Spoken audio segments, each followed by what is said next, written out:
গরমকালে বিভিন্ন রকমের আইসক্রিম খেতে আমরা সবাই পছন্দ করি। নমস্কার বন্ধুরা, আমার রান্নাঘরে সবাইকেই স্বাগত জানাই। আশা করছি সবাই খুব ভালো আছেন, আমিও ভালো আছি। এই গরমের দিনে আজকে আমার ছোট্ট একটা রেসিপি, প্রাণ জুড়ানো ঠান্ডা ঠান্ডা তরমুজের আইসক্রিম। তো কিভাবে বানিয়েছি একবার দেখতে থাকুন। প্রথমে একটা তরমুজ পরিষ্কার করে ধুয়ে নিয়েছি।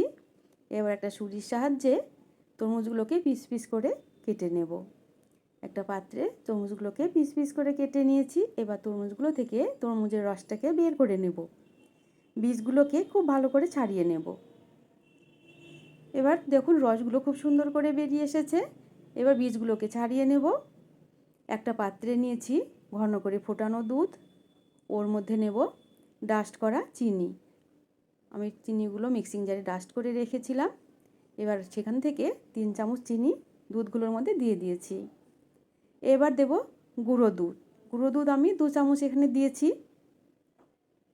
এবার খুব ভালো করে মিশিয়ে নেব। দুধটা যদি গরম থাকে তবে গুঁড়ো দুধগুলো খুব ভালো করে মিশে যায়। আমি ঠান্ডা দুধ ব্যবহার করেছি, সেই জন্য গুঁড়ো দুধটা মিক্স হতে একটু সময় নিয়েছে। এবার তরমুজের রসের মধ্যে মেশানো গুঁড়ো দুধ চিনি মিশ্রণটি ঢেলে দেব।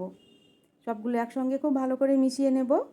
এখানে নেব আইসক্রিমের ফর্মা। এবার ওর মধ্যে মিশ্রণগুলো খুব ভালো করে ঢেলে দেব। এবার ফর্মার ঢাকনা দিয়ে ঢেকে রাখব। একদম রেডি ফ্রিজে রাখার জন্য। 6 থেকে 7 ঘন্টা আমি ফ্রিজে রেখে দেব, তারপর বের করব আইসক্রিমের জন্য। এবার 6 থেকে 7 ঘন্টা পর বের করে নিয়েছি। খুব সুন্দরভাবে আইসক্রিমগুলো জমে গেছে।